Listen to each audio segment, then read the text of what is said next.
বৌমা, ও বৌমা। মা ডাকছিলেন? আমার পুজো করা হয়ে গেছে, তুমি রান্নাটা বন্ধ করে আগে ঠাকুরঘরটা মুক্ত করে বাসন কোসনগুলো নিজে রাখো দেখি।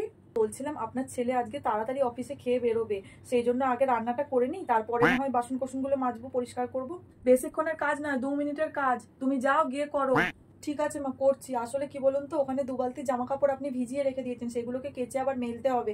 আকাশে আবার মেঘও করে আসছে, সেই জন্যই বলছিলাম। গো বাবা, একটু ঘরটা মুছেতি বলে এত কথা শোনাচ্ছ, এত কাজের ফিরিস্তি দিচ্ছ, এইটুকুনি কাজ করতেই তোমরা হাঁপিয়ে উঠছো। হ্যাঁ, আর আমাদের সময় গোষ্ঠীর সংসার ছিল, একবারে জয়েন্ট ফ্যামিলি ছিল, কাপড় কাচা থেকে বাসন মাজা থেকে রান্নাঘর মুক্ত করা থেকে সবকিছু। তাও তো আজকালকার কাজের লোক আছে, আমাদের সময় তাও ছিল না। আমাদের শাশুড়িরা কোনো কাজের লোক রাখেনি, ওই জয়েন্ট ফ্যামিলিতে খেটে খেটে মরে গেছি।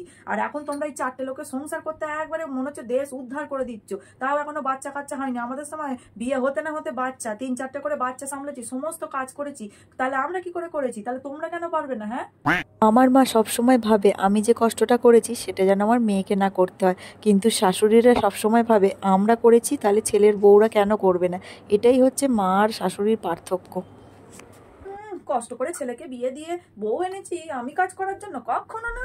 ছেলের বউ কাজ করবে, আমি শুধু বসে বসে ঠাকুর নাম করবো। আবার কি, এখন আমার বয়স কাল হয়ে গেছে, এখন ছেলের বউরা কাজ করবে, আমরা শুধু বসে থাকবো?